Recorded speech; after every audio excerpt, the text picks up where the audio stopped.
Juntem-se a mim durante minha jornada para desvendar a vida e o legado do homem que pode ter sido o maior faraó do Egito, Ramsés II.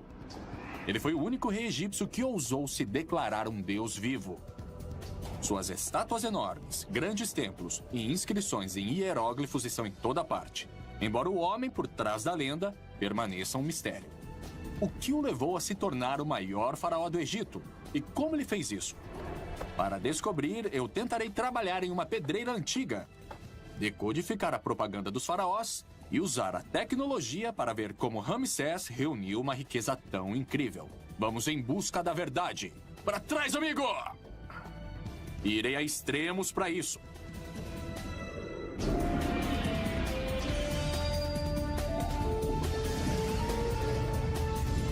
Em busca da verdade. Os poderosos faraós do Antigo Egito deixaram sua marca na história. Desde a enorme pirâmide de Quéops até a face dourada de Tutankhamon. Esses ícones do Egito permanecem maiores que a vida até hoje. Mas entre todos os faraós do Antigo Egito, um nome se destaca dos outros. Um rei que ainda hoje é chamado de o maior faraó do Egito. Eu sou Josh Bernstein e vim ao Egito para saber mais sobre o rei que nós chamamos de Ramsés o Grande. Na época de Ramsés, no século 13 a.C., o Cairo ainda não existia. Mas à medida que a cidade moderna crescia, grande parte dela ia sendo construída diretamente no topo de um local egípcio antigo chamado Heliópolis. Eu soube de uma nova descoberta sobre Ramsés nessa parte da cidade, então eu decidi checar. Bom, em muitos países, a arqueologia é meio que aleatória, você faz descobertas de vez em quando. Mas aqui no Egito, elas acontecem todos os dias. E uma descoberta recente relacionada a Ramsés II acaba de ser feita. E para dar uma olhada nela, eu vou pedir ajuda ao meu amigo Dr. Zahi Hawass.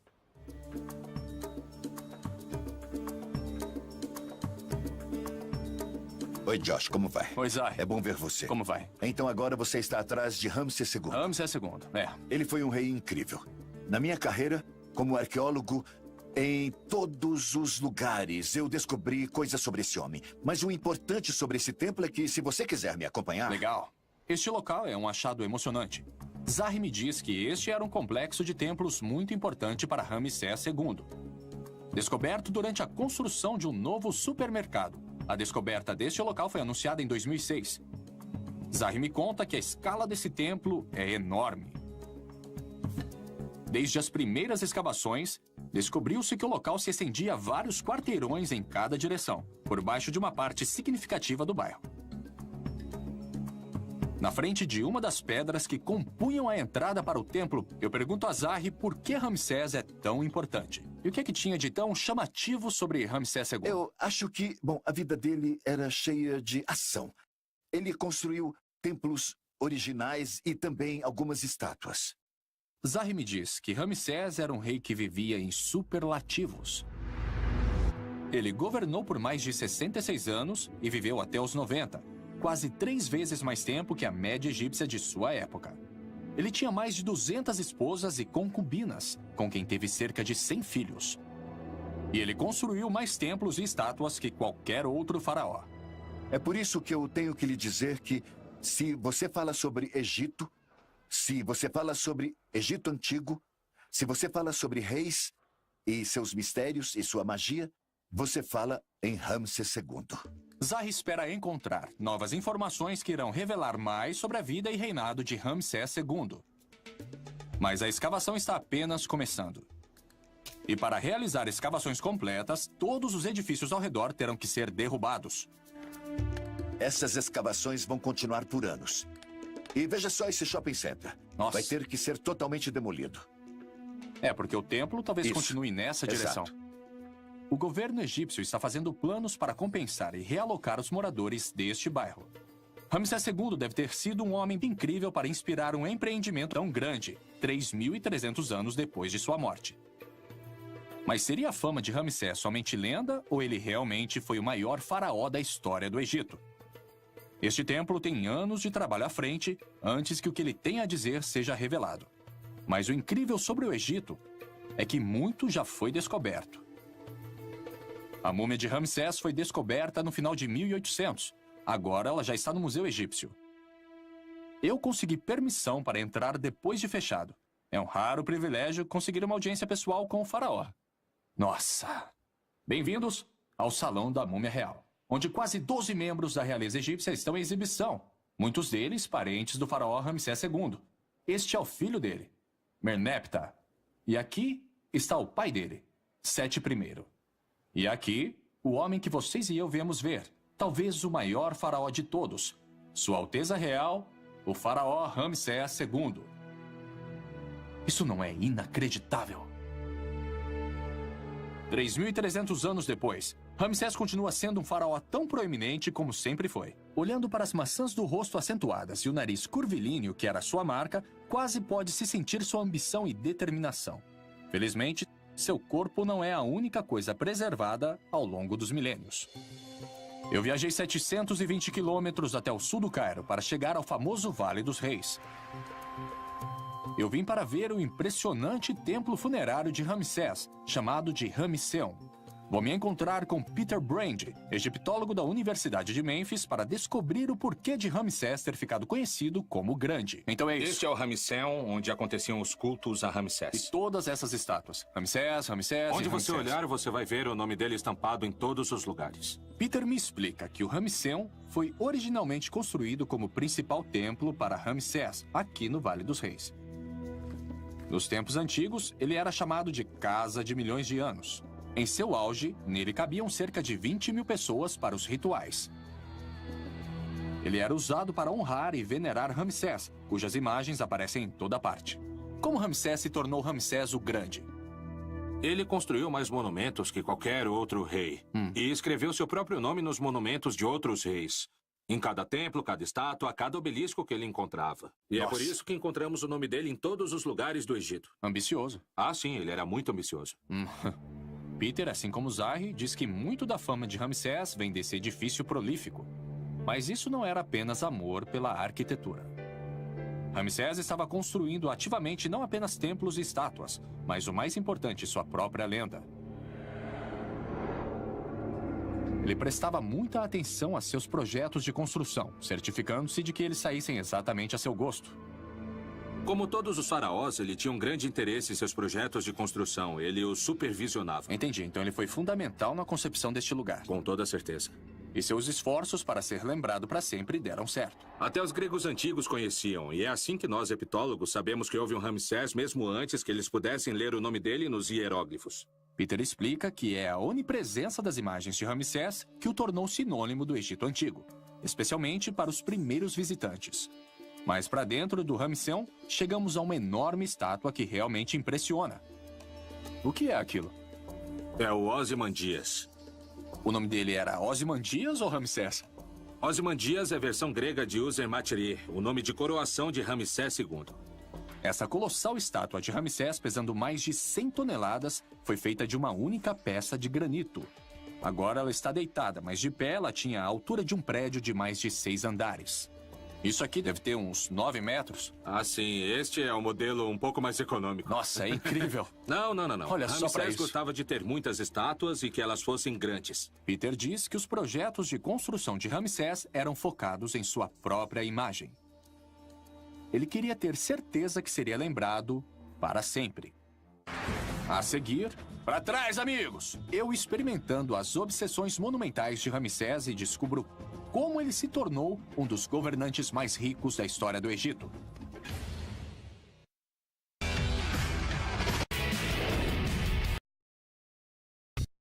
Vim para o Egito para saber mais sobre Ramsés II e descobrir se ele realmente foi tão grande quanto sua reputação diz. Eu vi o que restou dele no Museu Egípcio e visitei seu templo pessoal no famoso Vale dos Reis. Agora estou indo para o sul, para a cidade de Assuã e as pedreiras de granito dos faraós, para saber como ele deixou a sua marca. O especialista Danny Roy me encontra na pedreira de Assuã para me mostrar como os artesãos de Ramsés moldaram suas estátuas a partir de blocos de granito sólidos. Como vai? O granito de Assuã foi premiado ao longo dos tempos esse é o lugar. pela sua qualidade e cor. Os faraós obtinham a maior parte do granito aqui para construir as suas grandes estátuas e obeliscos. Então foi daqui que Ramsés tirou as pedras. É isso mesmo. E uma grande parte delas. Danny me leva a uma das esculturas mais impressionantes de todo o Egito. Só que ela nunca foi terminada. Este obelisco era para ter sido ainda maior que o Ozymandias. Ele tem quase 40 metros de comprimento e devia pesar cerca de 1.300 toneladas. Mas foi abandonado devido a uma falha na pedra que só foi revelada durante o processo de escultura. Eles começaram a escavação. Ramsés não terminou essa, mas o processo de criação teria sido exatamente o mesmo que o de seus outros monumentos. Ai, que pena, eles tiveram todo esse trabalho. É isso mesmo, e você não imagina o trabalho que isso deu. Mas imaginação não é o suficiente para mim. Eu quero descobrir por mim mesmo. Vamos botar para quebrar.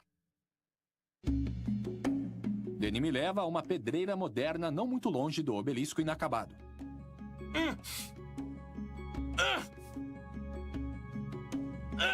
Ele criou um teste de comparação para mim, para que eu possa ver de quanto trabalho estamos falando.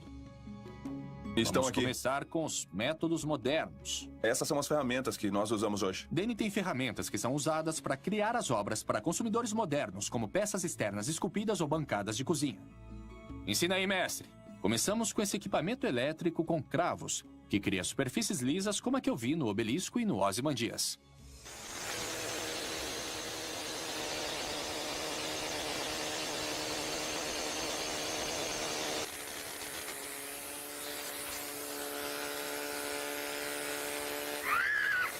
Uau, isso muda mesmo a superfície. É isso aí, ele nivela tudo. Posso tentar? Claro, vai em frente. Pra trás, gente! Cuidado comigo, hein?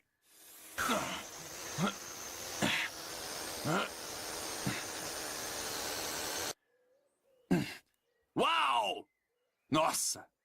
Isso nivela mesmo a superfície, hein? É, nivela mesmo, e facilita muito o trabalho no granito, não é mesmo? Pois é. Então, é claro que Ramsés não tinha compressores de ar e ferramentas como esta aqui. Mas eles tinham bolas de dolerito, que na verdade fazem o mesmo trabalho. Mas é preciso um pouco mais de Entendi. tempo e mais trabalho. Essa é a ok. única diferença. E mais trabalho é o que o Danny tem em mente. Vamos para outra parte da pedreira, procurar um pedaço virgem de granito. Isso são bolas de dolerito, um tipo de basalto mais duro que o granito. Elas eram encontradas aqui no local, o que significa que talvez tenham mesmo sido usadas pelas equipes de Ramsés. Os egípcios usavam essas bolas para bombardear o granito, do jeito que fazemos hoje, só que com o martelo. Me mostra como era feito? Ah, eu mostro sim. Eu vou mostrar agora mesmo. Bem aqui embaixo. É isso? Começamos em uma emenda natural da rocha. Os escravos nas pedreiras de Ramsés devem ter procurado fendas como esta para começar a fazer uma estátua colossal ou um obelisco dessa rocha. Depois de 20 minutos difíceis trabalhando com as pesadas bolas de dolerito, conseguimos desgastar apenas alguns centímetros de granito. Ramsés construiu centenas de monumentos, muitos deles pesando centenas de toneladas. Como ele conseguiu construir estátuas como a de Ozymandias usando esses métodos? Ok, quanto tempo demorou? Eu tô aqui tentando trabalhar, mas só tô Isso. fazendo besteira. Isso mesmo. Eu acho que o faraó não ia ficar feliz se precisasse de mim para fazer um obelisco, uma esfinge ou qualquer outra coisa poderosa. É isso. Ele não ia ficar nada feliz comigo. Na verdade, Danny me disse que o trabalho foi mais rápido do que ele esperava. O faraó Hatshepsut, da 18ª dinastia, alegou ter construído e erguido um obelisco em apenas 7 meses. A resposta, diz Danny, é muita gente. Essas pedreiras ficavam lotadas de centenas de operários, todos trabalhando em uma linha de produção ao longo do mesmo ponto. E devido ao trabalho pesado sob o sol escaldante do Alto Egito, havia um rodízio de equipes durante todo o dia. O que significa que milhares de pessoas trabalharam nas pedreiras do faraó. Como o trabalho de Ramsés II se compara ao de outros faraós? Bom, o impressionante no trabalho de Ramsés II é o grande volume de monumentos que ele produziu, porque a organização e a realização desse trabalho foi uma coisa que o tornou um homem Ele notável. explica que outros faraós construíram monumentos impressionantes, mas a quantidade que Ramsés produziu foi muito além da normal. E para deixar sua marca no Egito, pela qual ele é famoso, ele não precisou apenas de uma enorme força de trabalho, precisou de uma enorme fortuna também. Tanto a quantidade quanto a qualidade do trabalho em pedra produzido por Ramsés apontam para sua influência significativa. Mas de onde sua riqueza e seu poder vieram?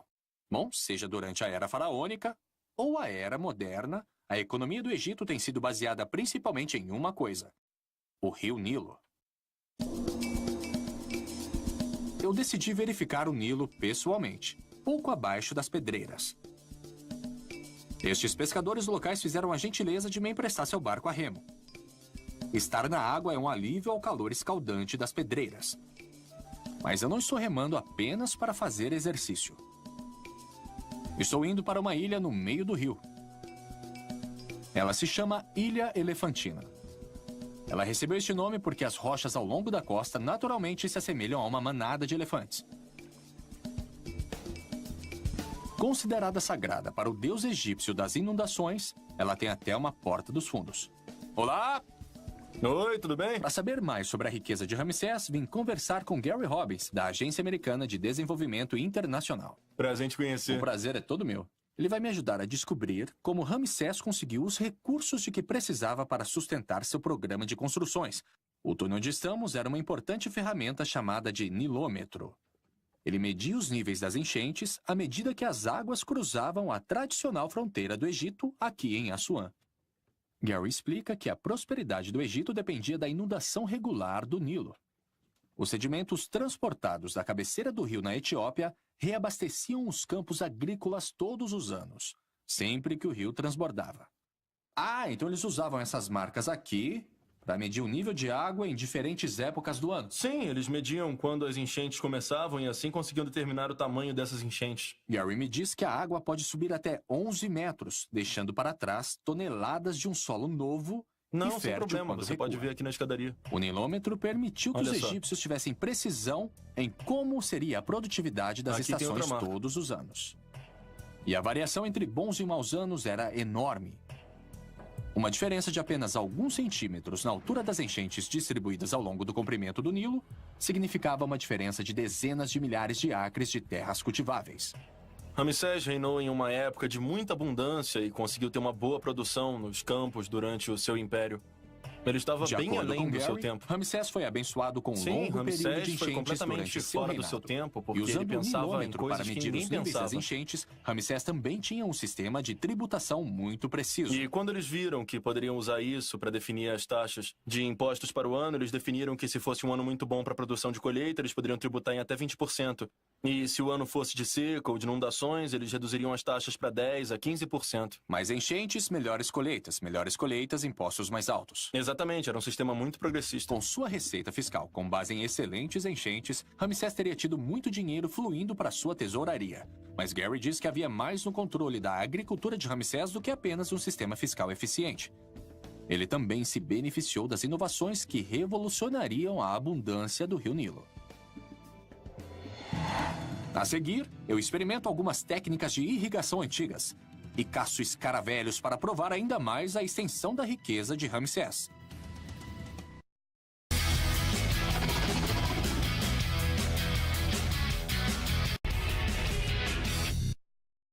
Estou na trilha do homem que muitas pessoas chamam de o maior faraó do Egito, Ramsés II. Para descobrir como ele se tornou tão importante, eu visitei o recém-descoberto templo no coração do Cairo e conheci a grandiosidade de uma das obras-primas do Egito no Vale dos Reis. Em Assuã, eu examinei o nilômetro e descobri como as enchentes regulares impulsionavam a economia do Egito. Agora estou indo em direção ao Vale do Nilo para descobrir como Ramsés transformou toda aquela água em riqueza. Gary Robbins, da Agência Americana para o Desenvolvimento Internacional, me trouxe a uma plantação fora de Assuã. Gary diz que, de certa forma, a vida nos campos no Alto Egito não mudou muito com o passar dos séculos. Os fazendeiros ainda vivem da terra aqui. A tecnologia apresentada milhares de anos atrás ainda é usada hoje, como essa roda d'água movida à força animal. Enquanto andamos pelos campos, Gary me diz que a importância das inundações do Nilo para a civilização egípcia não podem ser tidas como exageradas. Com os ciclos de cheias regulares constantemente reabastecendo os campos, o antigo Egito desenvolveu um sistema agrícola próspero que poderia facilmente sustentar seu povo, bem como a um faraó muito grandioso. Durante a época das cheias no final do verão, estes campos teriam sido inundados por vários metros de água.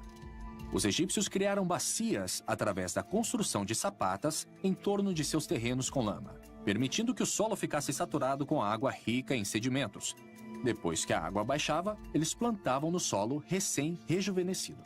Exatamente, a água entrava por aqui, inundava os campos, ela ensopava o solo saturado, e aí eles abriam as portas da eclusa e drenavam a água e depois plantavam. Então, quando o campo aqui ficava inundado, o que é que os fazendeiros faziam?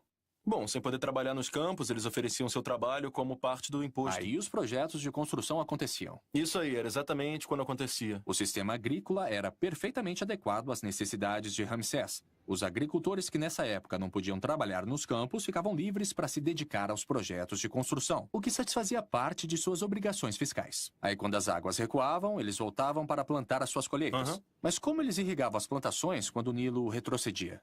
Foi durante o Império Novo, eles introduziram uma nova tecnologia chamada Shaduf, que lhes permitiu elevar a água do rio até onde as plantações estavam. Isso foi no tempo em que Ramsés viveu? Foi durante o Império Novo, durante a época de Ramsés. E que tipo de engenhoca era essa que conseguia puxar a água para cima? Olha, eu vou te levar para conhecer uma delas e ver se você consegue trabalhar com ela. Vamos dar uma olhada? Vamos lá. Gary explica que as inovações mais básicas podem levar às maiores mudanças. Uau! A introdução de um simples Shaduf permitiu que os egípcios utilizassem a água sem recorrer somente às enchentes.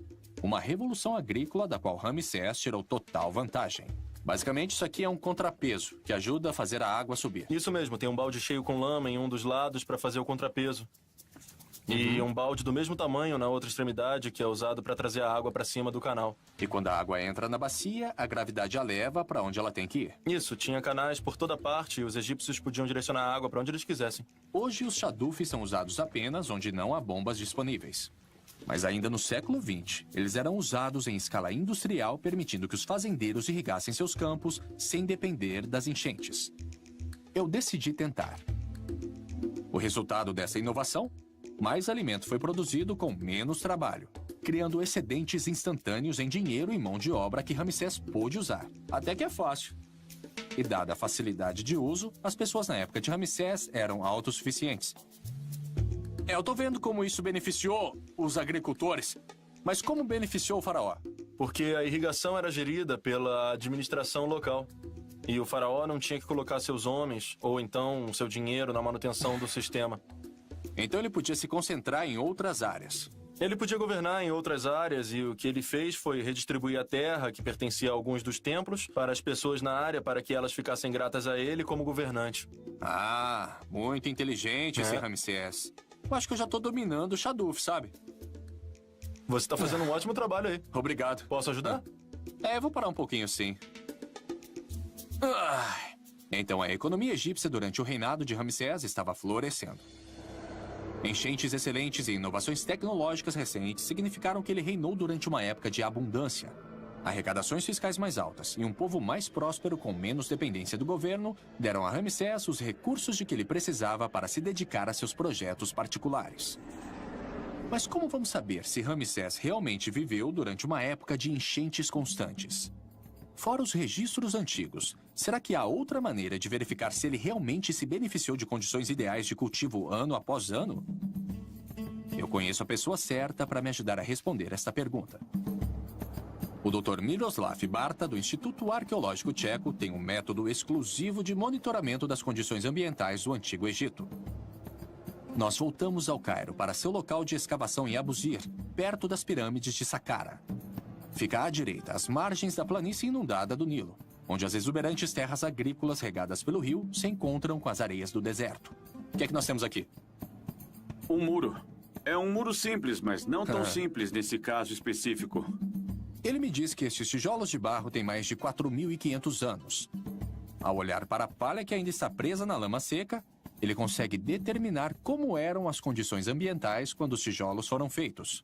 Então, esses tijolos de lama são cápsulas do tempo ambientais. Exato. Mas o doutor desenvolveu um método mais dinâmico para controlar o ambiente ao longo do tempo. E é algo que eu nunca teria esperado.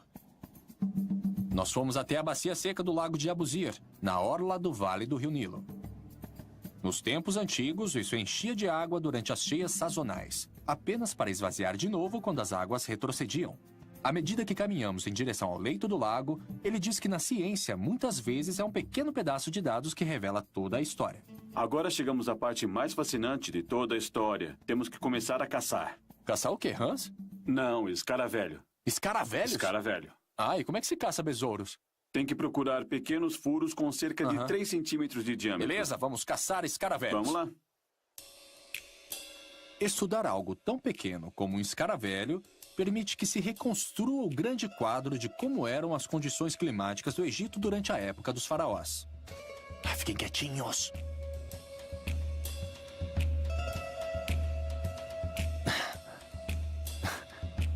Nada. Nada ainda. Eu achei uma.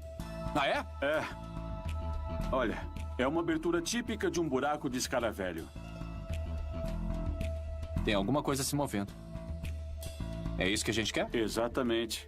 É uma das chaves. Que tipo de escaravelho é esse? É um besouro de esterco. Bom, é uma espécie que, ao olhar para as diferentes espécies que descobrimos aqui ao longo dos últimos anos, podemos determinar a diferente fonte de ambientes que existia aqui. Então, do mesmo jeito que os arqueólogos usam a palha nos tijolos de barro para determinar o ambiente, você pode fazer isso com os besouros. Sim, mas para mostrar os detalhes, temos que voltar para o nosso laboratório. Ok, vou pôr ele de volta. E vamos para o laboratório. Adeus, amigão. Miro me traz para seu laboratório, onde ele tem amostras de besouros que ele encontrou em túmulos em Abusir. Como os túmulos estavam fechados, as condições no interior permaneceram as mesmas durante milhares de anos. De cada túmulo, fragmentos dos besouros coletados foram colocados em lâminas de microscópio. No processo, cada amostra fornece dados valiosos sobre as condições ambientais no passado. Então, o que é isso aqui? Será que é uma... Uma asa. É uma asa? É, o fragmento de uma asa. É, isso aqui me parece uma asa. Certo. Eu não poderia dizer mais nada além disso. É uma asa. Mas um especialista poderia vir aqui e dizer... Isso não é apenas uma asa. É um pedaço deste tipo de besouro. E você pode chegar e dizer... Bom, se essa espécie estava neste local, sabemos que essas condições ambientais deviam ter existido lá. Essa é a conclusão. Bem bacana. Olha aqui, esse escaravelho... Miro explica que algumas espécies de besouros aparecem em ambientes úmidos, enquanto outras aparecem em condições salgadas e secas. Por exemplo, o escaravelho que encontramos no Lago Seco de Abuzi não deve ter estado lá durante o tempo que estava inundando. Quanto à minha pergunta sobre Ramsés, a pesquisa de Miro mostra que o aparecimento das diferentes espécies de besouros coincide exatamente com registros de condições de inundação mantidos pelos antigos egípcios. A ciência está apoiando a história dos faraós. Ela também dá total apoio à posição de Gary de que as excelentes condições de inundação fizeram de Ramsés um rei muito rico. E essa riqueza lhe deu recursos, tanto em dinheiro quanto em trabalho, para se tornar um faraó lendário e para ser lembrado para sempre. Mas agora que eu consegui descobrir como ele fez isso, minha próxima pergunta é por quê? O que motivou Ramsés II a se tornar o maior faraó de todos os tempos? Uau! Isso aí é muito ousado, hein?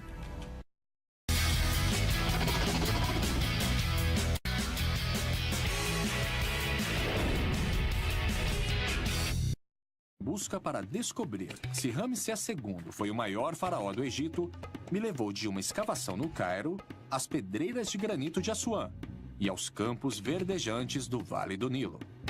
Eu descobri como ele construiu centenas de monumentos em todo o país e, com a ajuda de alguns besouros e um chadufe, descobri como Ramsés usou as inundações do Nilo para acumular uma grande riqueza. Mas o que levou Ramsés a uma ambição aparentemente interminável? Eu viajei para a cidade de Abidos, 480 quilômetros ao sul do Cairo, no meio do país. Nos tempos antigos, este foi um dos locais mais sagrados do Egito. É onde fica o templo, construído pelo pai de Ramsés, Sete I, que nos dá algumas pistas muito interessantes, como, por exemplo, o que pode ter motivado Ramsés a deixar um legado tão grande. Me encontrei de novo com Peter Brand, da Universidade de Memphis, que me mostra o local. Ok. Como se constatou, a dinastia de Ramsés tem uma história anterior que poderia ter sido escrita por Shakespeare. A única coisa que você precisa entender sobre a 19ª dinastia é que eles não tinham sangue real. Eles eram uma família de militares que chegou ao trono com o pai de Sete. Peter me diz que Ramsés e seu pai Sete nasceram plebeus. Sua jovem dinastia chegou ao trono pelos militares, não pelo palácio ou pelo templo.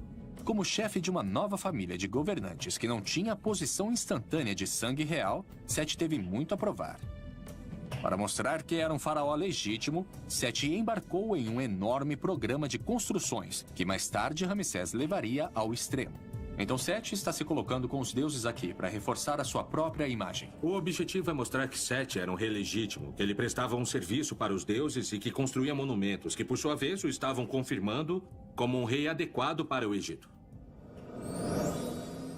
E Sete estava preparando Ramsés para seguir diretamente os seus passos.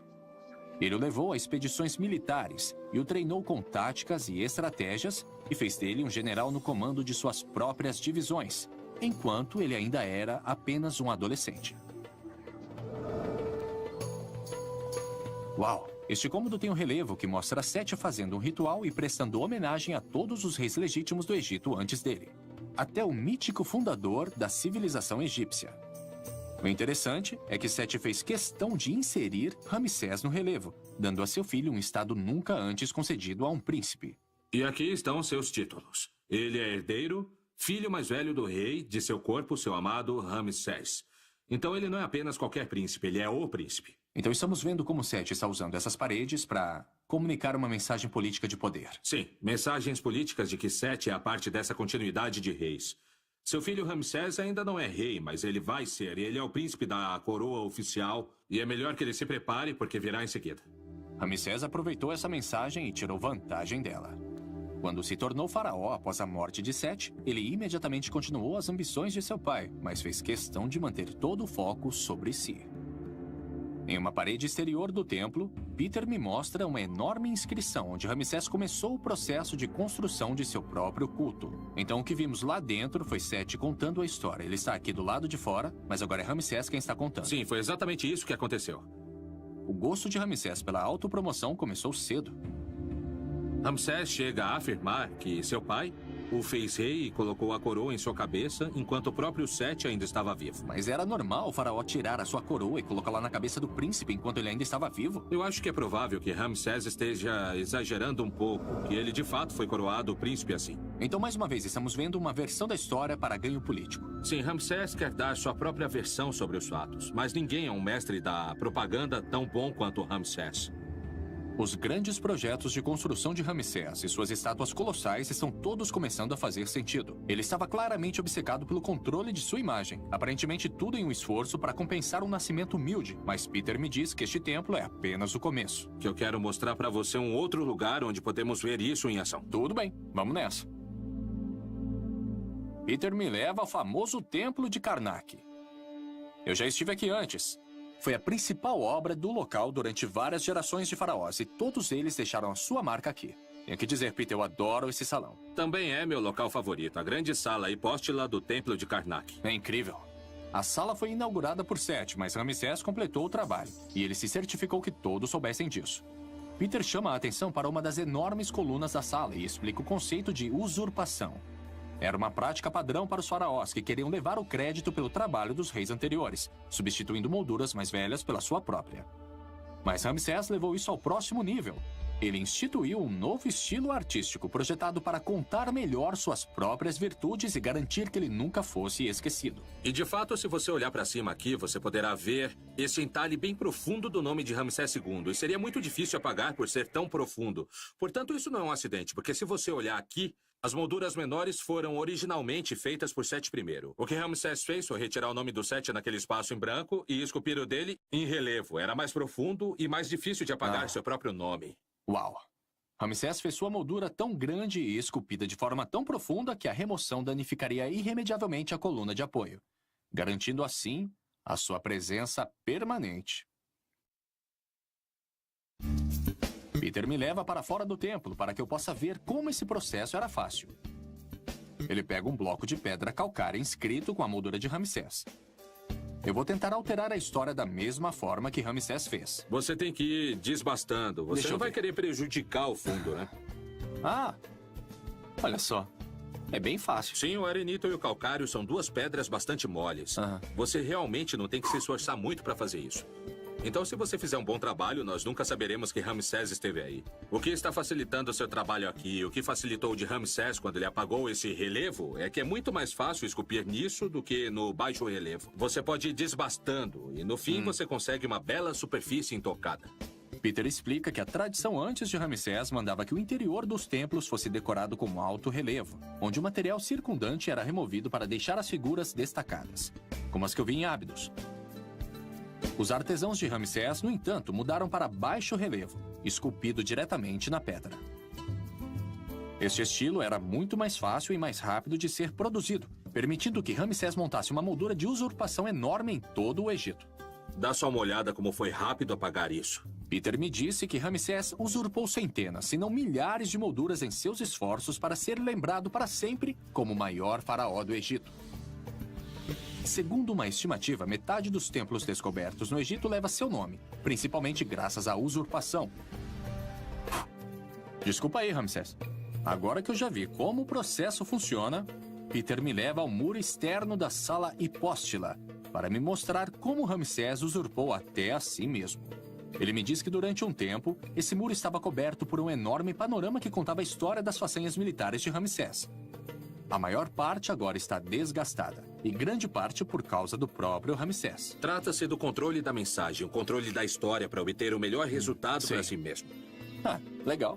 Ramsés redecorou esse muro várias vezes, atualizando constantemente a história oficial do seu reinado à medida que gerenciava de perto a sua imagem. Nossa, eu fico só imaginando quanto esforço e quantas pessoas foram envolvidas neste processo de usurpação. Ele deve ter gasto um bom tempo nisso. Quer dizer, ele viveu 3 vezes mais tempo que uma pessoa da época. Isso. E ele governou por 67 anos. Exatamente. Então, em um certo ponto em seu reinado, ele era, tipo, o único que sabia como as coisas aconteceram.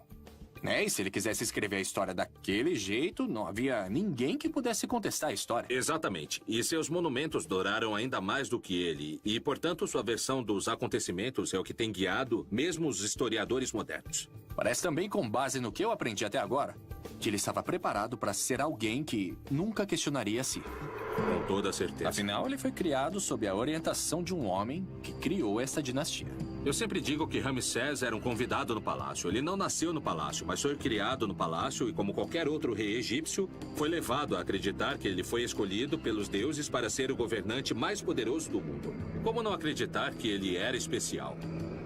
A obsessão de Ramsés por sua própria grandeza e seus incansáveis esforços para garantir isso são incríveis. Mas Peter diz que vai ainda mais além.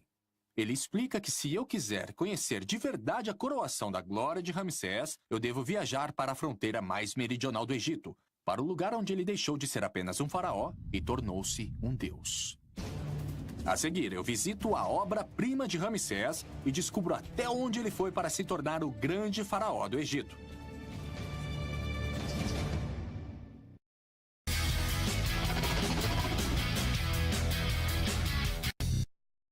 Eu estive investigando como Ramsés II ficou conhecido como o Grande Faraó do Egito.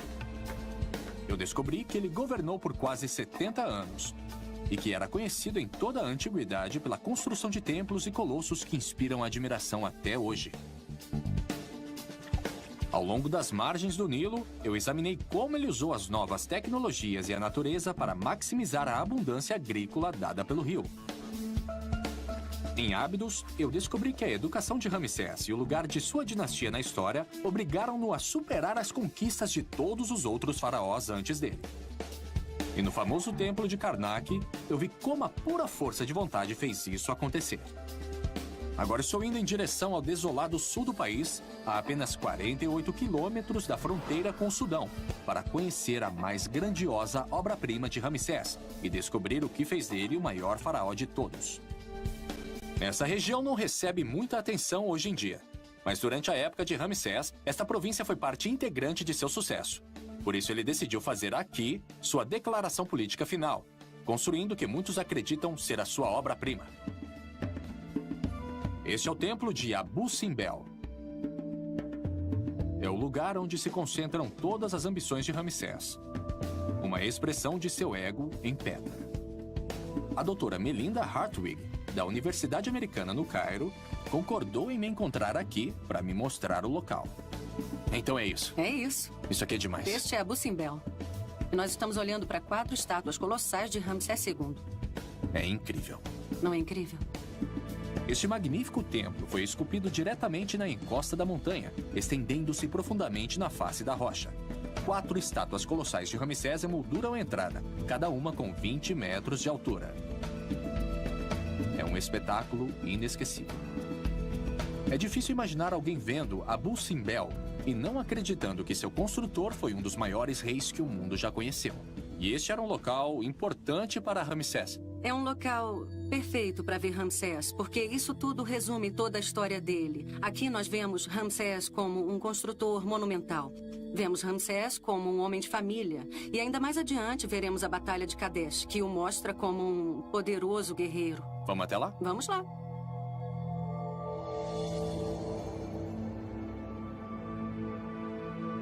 Dentro do templo, a grandiosidade continua. Melinda me diz que Abu Simbel é a expressão mais plena das ambições de Ramsés. O grande edifício, a legitimação de sua dinastia, a propaganda política, tudo isso está em exibição. E nós também temos algumas outras cenas que decoram as paredes do primeiro salão, que são realmente muito emblemáticas do que foi Ramsés II. Melinda me mostra o local. Aqui estão algumas das cenas de Ramsés que são bastante emblemáticas do seu poderio militar. A imagem de Ramsés está ali em cima. Nesses painéis, Ramsés continua o padrão que eu vi em Karnak. As inscrições falam de grandes batalhas e inimigos humilhados esmagados sob seus pés. E Ramsés, o poderoso guerreiro, mantendo o Egito em segurança.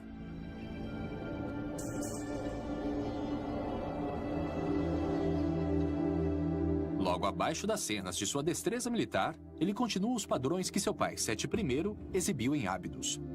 Ramsés enumera vários de seus filhos, com títulos honoríficos, como seu pai fez antes dele. Ramsés apresenta seus descendentes aos olhos do povo e do sacerdócio como seus herdeiros legítimos, posicionando-os para continuar o domínio da dinastia. Então lá fora vemos Ramsés, o faraó, e aqui Ramsés, o guerreiro. Com toda certeza. Até agora, o que Melinda me mostrou é a continuação da máquina de propaganda de Ramsés. O local para onde ela me leva em seguida, porém, Vamos para a coloca alcova na parte Ramsés de sob trás uma do nova templo. luz. Para ser exato, a luz divina. Este é o ponto final do templo. Entramos em uma alcova, na parte de trás do templo. Estátuas dos principais deuses do Egito estão sentadas em uma fila para serem adoradas. Nós temos, a partir da esquerda, o deus Tá, depois Amun, e em seguida, na extrema direita, temos Hauracti. Mas se você observar a figura que está inserida entre Amun e Hauracti, é Ramsés II. Uau! Então Ramsés se inseriu no panteão dos deuses enquanto ele ainda estava vivo. É parte do plano que ele começou a desenvolver para divinizar a si mesmo e, em seguida, mostrar-se neste templo. Melinda explica que este ato foi o comunicado final de Ramsés. Durante milhares de anos, a religião egípcia ensinou que os faraós tornavam-se deuses depois que morriam. Mas aqui em Abu Simbel, Ramsés estava reivindicando ter feito essa transição enquanto ainda estava vivo. Ele estava chamando a si mesmo de um deus vivo. Talvez em um determinado ponto em sua vida ou em seu reinado, ele tenha feito essa transição em sua cabeça, tipo, eu sei que eu nasci, um ser humano, mas agora, eu sou um deus. Talvez ele acreditasse em seu próprio mito. E você acha que as pessoas estavam dispostas a fazer isso por Ramsés porque ele tinha tido um grande reinado e ele sim. reinou por tanto tempo, o Nilo fornecia abundância a cada ano, eles tinham comida e todo mundo estava feliz, ele construía por toda parte e em um determinado ponto as pessoas disseram, ele é um deus, ele é tão bom, por que ele não seria um deus? Ele realmente foi o maior governante da época. Zahi Hawass me disse que Ramsés II é o mistério e a glória do Antigo Egito. Agora veja o que ele queria dizer. Ramsés foi criado para ser um grande faraó. E graças à sua longevidade, sua habilidade política, uma boa onda de sorte e um ego muito saudável, ele conseguiu. Tanto que ele chamou a si mesmo de Deus vivo. Pelos padrões de seu tempo e pelo temor que ele ainda inspira até hoje, podemos dizer que ele se tornou um. No mínimo, ele merece o título de grande faraó do Egito.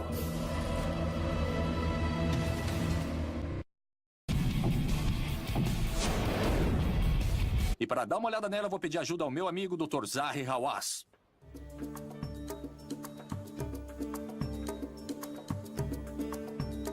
Oi, Josh, como vai? Oi, Zahi. É bom ver você. Como vai? Então agora você está atrás de Ramsés II. Ramsés II, é. Ele foi um rei incrível. Na minha carreira, como arqueólogo, em todos os lugares eu descobri coisas sobre esse homem. Mas o importante sobre esse templo é que, se você quiser me acompanhar... Legal. Este local é um achado emocionante. Zahi me diz que este era um complexo de templos muito importante para Ramsés II. Descoberto durante a construção de um novo supermercado. A descoberta deste local foi anunciada em 2006. Zahi me conta que a escala desse templo é enorme. Desde as primeiras escavações, descobriu-se que o local se estendia a vários quarteirões em cada direção, por baixo de uma parte significativa do bairro. Na frente de uma das pedras que compunham a entrada para o templo, eu pergunto a Zahi por que Ramsés é tão importante. E o que é que tinha de tão chamativo sobre Ramsés II? Eu acho que, bom, a vida dele era cheia de ação. Ele construiu templos originais e também algumas estátuas. Zahi me diz que Ramsés era um rei que vivia em superlativos. Ele governou por mais de 66 anos e viveu até os 90, quase 3 vezes mais tempo que a média egípcia de sua época. Ele tinha mais de 200 esposas e concubinas, com quem teve cerca de 100 filhos. E ele construiu mais templos e estátuas que qualquer outro faraó. É por isso que eu tenho que lhe dizer que, se você fala sobre Egito, se você fala sobre Egito Antigo, se você fala sobre reis e seus mistérios e sua magia, você fala em Ramsés II. Zahi espera encontrar novas informações que irão revelar mais sobre a vida e reinado de Ramsés II. Mas a escavação está apenas começando. E para realizar escavações completas, todos os edifícios ao redor terão que ser derrubados. Essas escavações vão continuar por anos. E veja só esse shopping center. Nossa. Vai ter que ser totalmente demolido. É, porque o templo talvez Isso. continue nessa direção. Exato. O governo egípcio está fazendo planos para compensar e realocar os moradores deste bairro. Ramsés II deve ter sido um homem incrível para inspirar um empreendimento tão grande, 3.300 anos depois de sua morte. Mas seria a fama de Ramsés somente lenda ou ele realmente foi o maior faraó da história do Egito? Este templo tem anos de trabalho à frente antes que o que ele tem a dizer seja revelado. Mas o incrível sobre o Egito é que muito já foi descoberto. A múmia de Ramsés foi descoberta no final de 1800. Agora ela já está no Museu Egípcio. Eu consegui permissão para entrar depois do maior faraó de todos os tempos. Uau! Isso aí é muito ousado, hein?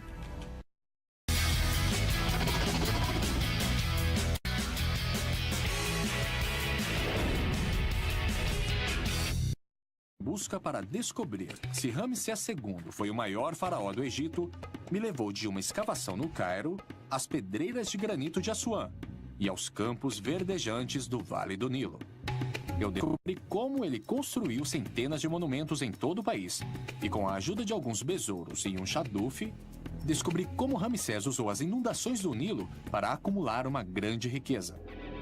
Mas o que levou Ramsés a uma ambição aparentemente interminável? Eu viajei para a cidade de Abidos, 480 quilômetros ao sul do Cairo, no meio do país. Nos tempos antigos, este foi um dos locais mais sagrados do Egito. É onde fica o templo, construído pelo pai de Ramsés, Sete I, que nos dá algumas pistas muito interessantes, como, por exemplo, o que pode ter motivado Ramsés a deixar um legado tão grande. Me encontrei de novo com Peter Brand, da Universidade de Memphis, que me mostra o local. Ok. Como se constatou, a dinastia de Ramsés tem uma história anterior que poderia ter sido escrita por Shakespeare. A única coisa que você precisa entender sobre a 19ª dinastia é que eles não tinham sangue real. Eles eram uma família de militares que chegou ao trono com o pai de Sete.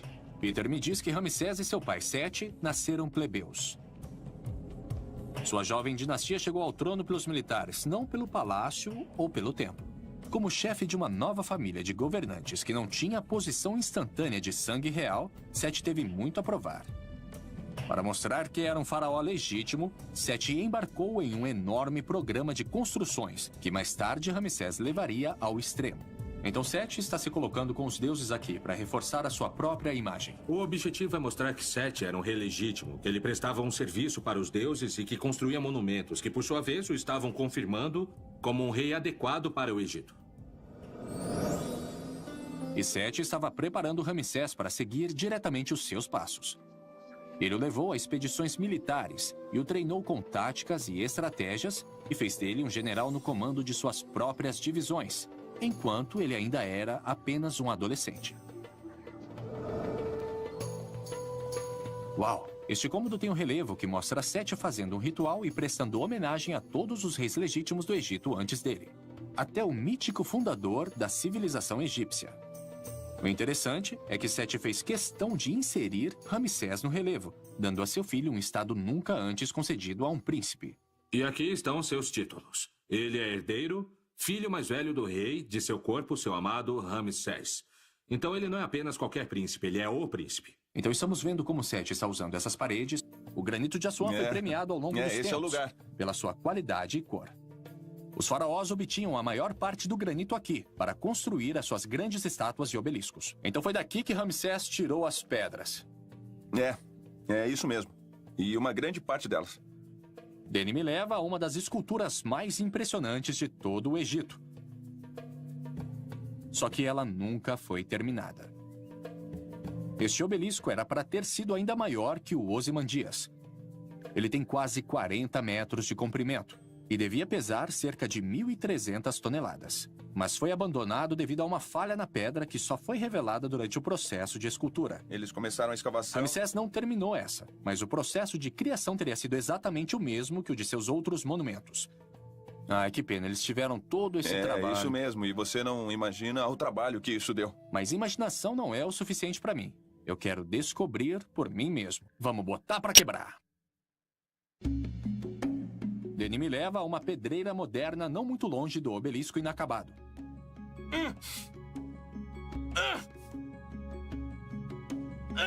Ele criou um teste de comparação para mim, para que eu possa ver de quanto trabalho estamos falando. Vamos começar com os métodos modernos. Essas são as ferramentas que nós usamos hoje. Danny tem ferramentas que são usadas para criar as obras para consumidores modernos, como peças externas esculpidas ou bancadas de cozinha. Ensina aí, mestre. Começamos com esse equipamento elétrico com cravos, que cria superfícies lisas como a que eu vi no obelisco e no Ozymandias.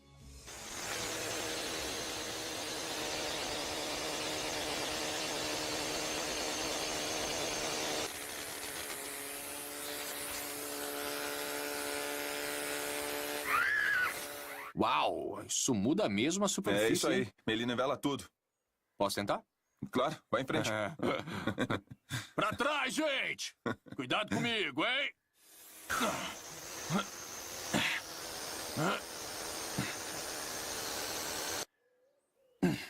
Uau! Nossa! Isso nivela mesmo a superfície, hein? É, nivela mesmo. E facilita muito o trabalho no granito, não é mesmo? Pois é. Então, é claro que Ramsés não tinha compressores de ar e ferramentas como esta aqui. Mas eles tinham bolas de dolerito, que na verdade fazem o mesmo trabalho. Mas é preciso um pouco mais de tempo e mais trabalho. Essa é a única diferença. E mais trabalho é o que o Danny tem em mente. Vamos para outra parte da pedreira, procurar um pedaço virgem de granito. Isso são bolas de dolerito, um tipo de basalto mais duro que o granito. Elas eram encontradas aqui no local, o que significa que talvez tenham mesmo sido usadas pelas equipes de Ramsés. Os egípcios usavam essas bolas para bombardear o granito do jeito que fazemos hoje, só que com o martelo. Mesmo jeito, não havia ninguém que pudesse contestar a história. Exatamente. E seus monumentos duraram ainda mais do que ele. E, portanto, sua versão dos acontecimentos é o que tem guiado mesmo os historiadores modernos. Parece também com base no que eu aprendi até agora, que ele estava preparado para ser alguém que nunca questionaria si. Com toda certeza. Afinal, ele foi criado sob a orientação de um homem que criou esta dinastia. Eu sempre digo que Ramsés era um convidado no palácio. Ele não nasceu no palácio, mas foi criado no palácio e, como qualquer outro rei egípcio, foi levado a acreditar que ele foi escolhido pelos deuses para ser o governante mais poderoso do mundo. Como não acreditar que ele era especial? A obsessão de Ramsés por sua própria grandeza e seus incansáveis esforços para garantir isso são incríveis. Mas Peter diz que vai ainda mais além. ele explica que se eu quiser conhecer de verdade a coroação da glória de Ramsés, eu devo viajar para a fronteira mais meridional do Egito, para o lugar onde ele deixou de ser apenas um faraó e tornou-se um deus. A seguir, eu visito a obra-prima de Ramsés e descubro até onde ele foi para se tornar o grande faraó do Egito.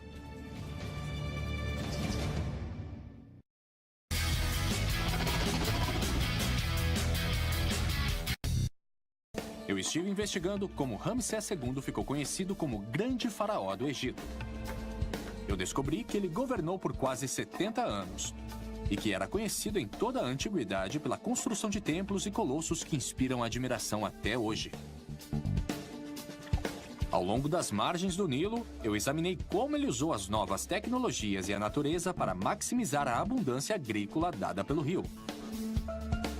Em Ábidos, eu descobri que a educação de Ramsés e o lugar de sua dinastia na história obrigaram-no a superar as conquistas de todos os outros faraós antes dele. E no famoso templo de Karnak, eu vi como a pura força de vontade fez isso acontecer. Agora estou indo em direção ao desolado sul do país, a apenas 48 quilômetros da fronteira com o Sudão, para conhecer a mais grandiosa obra-prima de Ramsés e descobrir o que fez dele o maior faraó de todos. Essa região não recebe muita atenção hoje em dia, mas durante a época de Ramsés, esta província foi parte integrante de seu sucesso. Por isso ele decidiu fazer aqui sua declaração política final, construindo o que muitos acreditam ser a sua obra-prima. Este é o templo de Abu Simbel. É o lugar onde se concentram todas as ambições de Ramsés, uma expressão de seu ego em pedra. A doutora Melinda Hartwig, da Universidade Americana no Cairo, concordou em me encontrar aqui para me mostrar o local. Então é isso. É isso. Isso aqui é demais. Este é Abu Simbel. E nós estamos olhando para 4 estátuas colossais de Ramsés II. Beneficiou das inovações que revolucionariam a abundância do rio Nilo. A seguir, eu experimento algumas técnicas de irrigação antigas e caço escaravelhos para provar ainda mais a extensão da riqueza de Ramsés.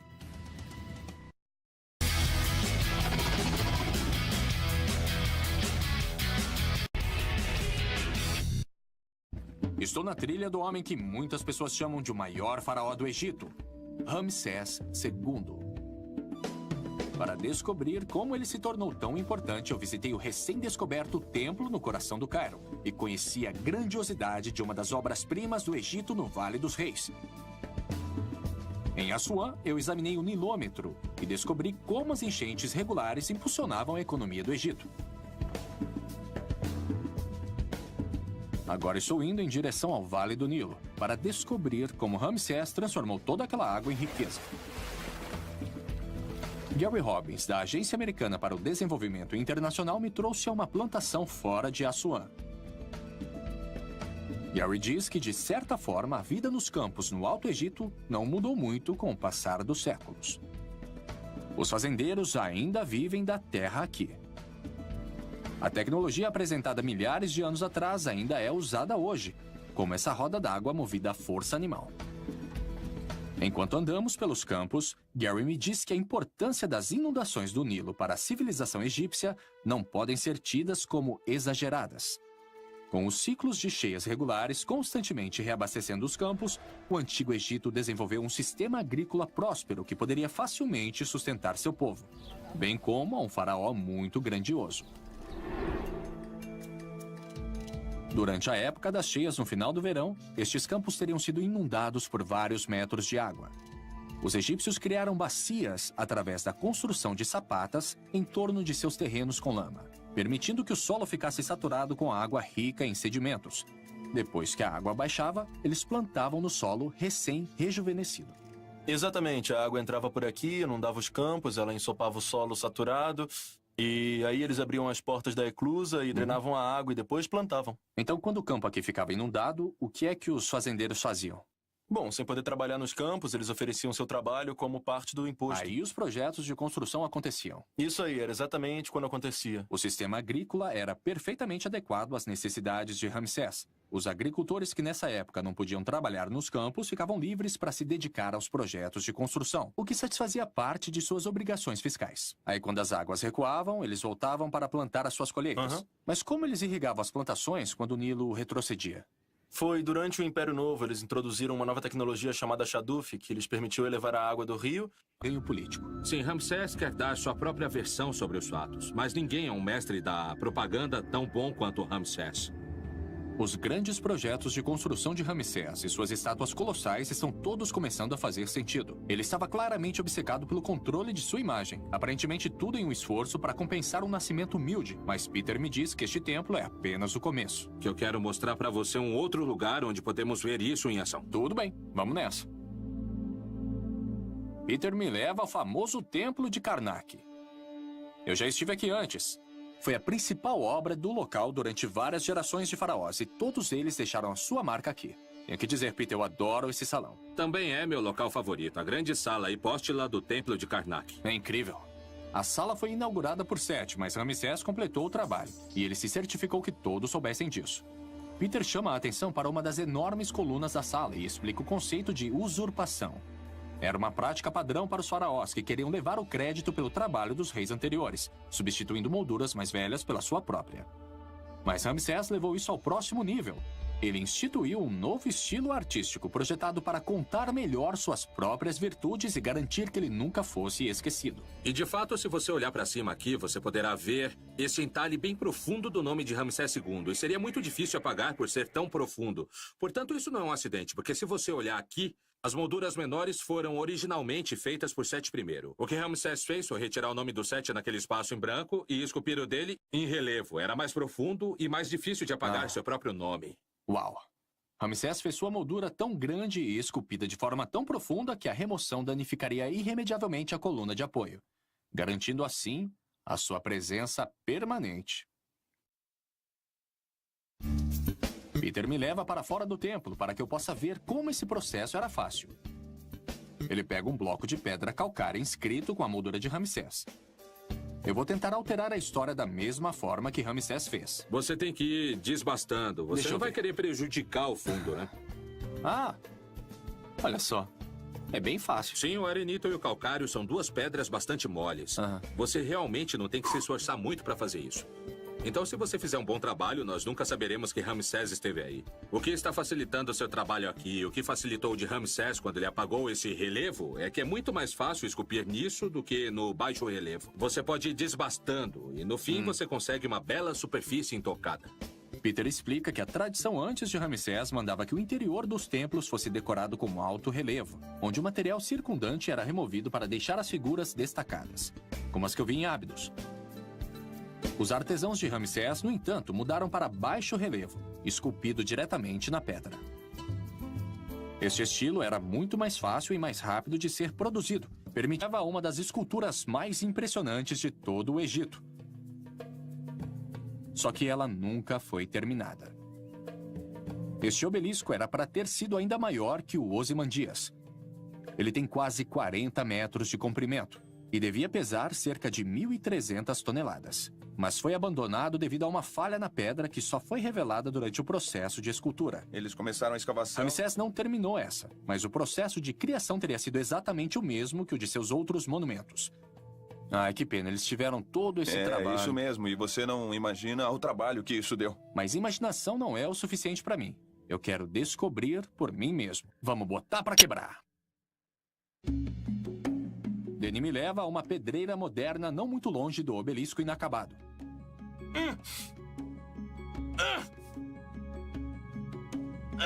Ele criou um teste de comparação para mim, para que eu possa ver de quanto trabalho estamos falando. Estão Vamos aqui. começar com os métodos modernos. Essas são as ferramentas que nós usamos hoje. Danny tem ferramentas que são usadas para criar as obras para consumidores modernos, como peças externas esculpidas ou bancadas de cozinha. Ensina aí, mestre. Começamos com esse equipamento elétrico com cravos, que cria superfícies lisas como a que eu vi no obelisco e no Ozymandias.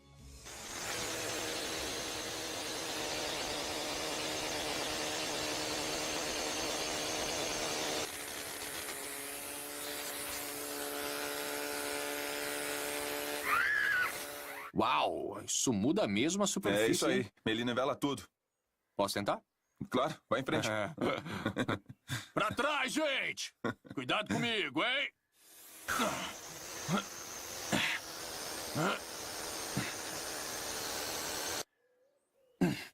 Uau! Nossa! Isso nivela mesmo a superfície, hein? É, nivela mesmo. E facilita muito o trabalho no granito, não é mesmo? Pois é.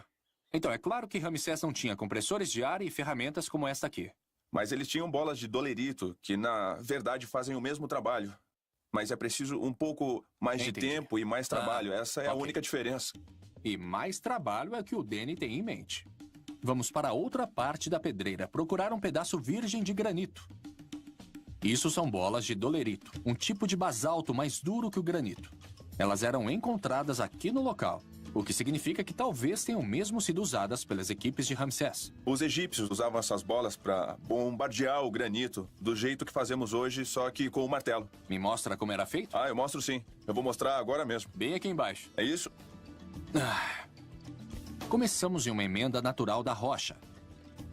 Os escravos nas pedreiras de Ramsés devem ter procurado fendas como esta para começar a fazer uma estátua colossal ou um obelisco dessa rocha. Cisternas esculpidas ou bancadas de cozinha. Ensina aí, mestre. Começamos com esse equipamento elétrico com cravos, que cria superfícies lisas como a que eu vi no obelisco e no Ozymandias.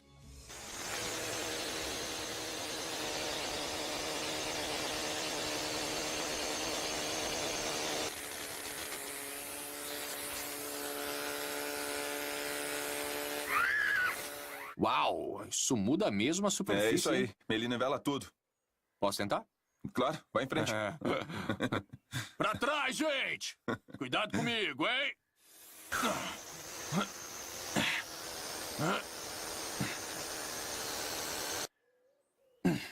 Uau! Nossa! Isso nivela mesmo a superfície, hein? É, nivela mesmo. E facilita muito o trabalho no granito, não é mesmo? Pois é. Então, é claro que Ramsés não tinha compressores de ar e ferramentas como esta aqui. Mas eles tinham bolas de dolerito, que na verdade fazem o mesmo trabalho. Mas é preciso um pouco mais de Entendi. tempo e mais trabalho. Essa é a ok. única diferença. E mais trabalho é o que o Danny tem em mente. Vamos para outra parte da pedreira procurar um pedaço virgem de granito. Isso são bolas de dolerito, um tipo de basalto mais duro que o granito.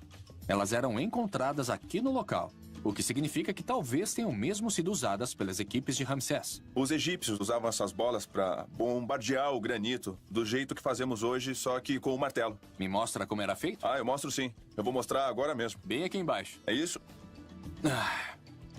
Começamos em uma emenda natural da rocha. Os escravos nas pedreiras de Ramsés devem ter procurado fendas como esta para começar a fazer uma estátua colossal ou um obelisco dessa rocha. Depois de 20 minutos difíceis trabalhando com as pesadas bolas de dolerito, conseguimos desgastar apenas alguns centímetros de granito. Ramsés construiu centenas de monumentos, muitos deles pesando centenas de toneladas. Como ele conseguiu construir estátuas como a de Ozymandias usando esses métodos? Ok, quanto tempo demorou? Eu tô aqui tentando trabalhar, mas só tô Isso. fazendo besteira. Isso mesmo. Eu acho que o faraó não ia ficar feliz se precisasse de mim para fazer um obelisco, uma esfinge ou qualquer outra coisa poderosa. É isso. Ele não ia ficar nada feliz comigo.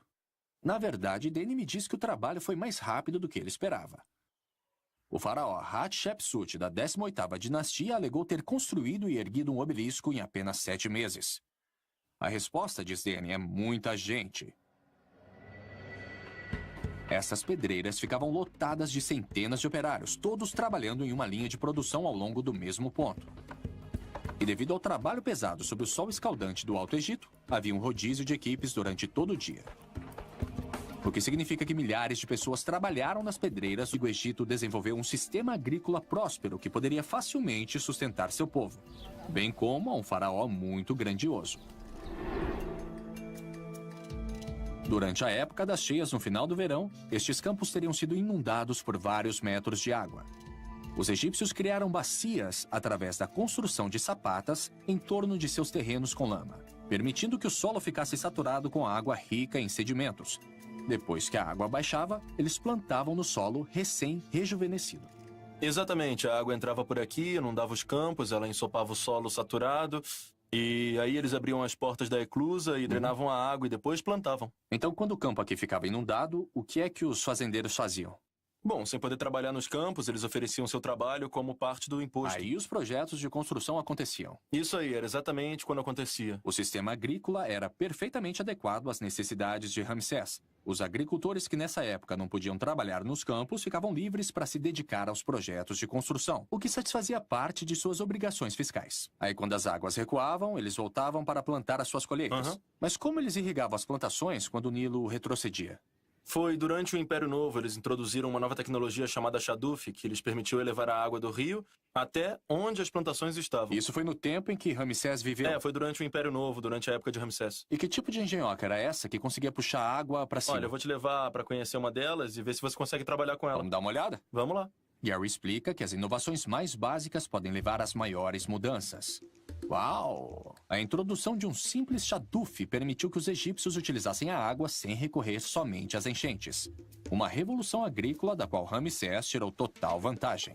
Basicamente, isso aqui é um contrapeso, que ajuda a fazer a água subir. Isso mesmo, tem um balde cheio com lama em um dos lados para fazer o contrapeso. E um balde do mesmo tamanho na outra extremidade, que é usado para trazer a água para cima do canal. E quando a água entra na bacia, a gravidade a leva para onde ela tem que ir. Isso, tinha canais por toda parte e os egípcios podiam direcionar a água para onde eles quisessem. Hoje, os Shadufs são usados apenas onde não há bombas disponíveis. Mas ainda no século XX, eles eram usados em escala industrial, permitindo que os fazendeiros irrigassem seus campos sem depender das enchentes. Eu decidi tentar. O resultado dessa inovação? Mais alimento foi produzido com menos trabalho, criando excedentes instantâneos em dinheiro e mão de obra que Ramsés pôde usar. Até que é fácil. E dada a facilidade de uso, as pessoas na época de Ramsés eram autossuficientes. Eu tô vendo como isso beneficiou os agricultores, mas como beneficiou o faraó? Porque a irrigação era gerida pela administração local. E o faraó não tinha que colocar seus homens, ou então seu dinheiro, na manutenção do sistema. Então ele podia se concentrar em outras áreas. Ele podia governar em outras áreas e o que ele fez foi redistribuir a terra. Um nome se destaca dos outros. Um rei que ainda hoje é chamado de o maior faraó do Egito. Eu sou Josh Bernstein e vim ao Egito para saber mais sobre o rei que nós chamamos de Ramsés o Grande. Na época de Ramsés, no século 13 a.C., o Cairo ainda não existia. Mas à medida que a cidade moderna crescia, grande parte dela ia sendo construída diretamente no topo de um local egípcio antigo chamado Heliópolis. Eu soube de uma nova descoberta sobre Ramsés nessa parte da cidade, então eu decidi checar. Bom, em muitos países, a arqueologia é meio que aleatória, você faz descobertas de vez em quando. Mas aqui no Egito, elas acontecem todos os dias. E uma descoberta recente relacionada a Ramsés II acaba de ser feita. E para dar uma olhada nela, eu vou pedir ajuda ao meu amigo Dr. Zahi Hawass.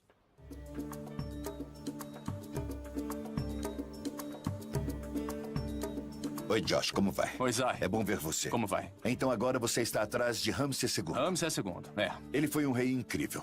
Na minha carreira, como arqueólogo, em todos os lugares eu descobri coisas sobre esse homem. Mas o importante sobre esse templo é que, se você quiser me acompanhar... Legal.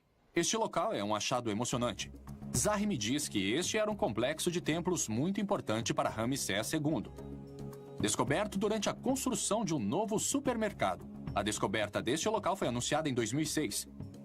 Zahi me conta que a escala desse templo é enorme. Desde as primeiras escavações, descobriu-se que o local se estendia a vários quarteirões em cada direção, por baixo de uma parte significativa do bairro. Na frente de uma das pedras que compunham a entrada para o templo, eu pergunto a Zahi por que Ramsés é tão importante. E o que é que tinha de tão chamativo sobre Ramsés II? Eu acho que, bom, a vida dele era cheia de ação. Ele construiu templos originais e também algumas estátuas. Zahi me diz que Ramsés era um rei que vivia em superlativos. Ele governou por mais de 66 anos e viveu até os 90, quase 3 vezes mais tempo que a média egípcia de sua época. Ele tinha mais de 200 esposas e concubinas, com quem teve cerca de 100 filhos. E ele construiu mais templos e estátuas que qualquer outro faraó. É por isso que eu tenho que lhe dizer que, se você fala sobre Egito, se você fala sobre Egito Antigo, se você fala sobre reis e seus mistérios e sua magia, você fala em Ramsés II. Zahi espera encontrar novas informações que irão revelar mais sobre a vida e reinado de Ramsés II. Mas a escavação está apenas começando. E para realizar escavações completas, todos os edifícios ao redor terão que ser derrubados. Essas escavações vão continuar por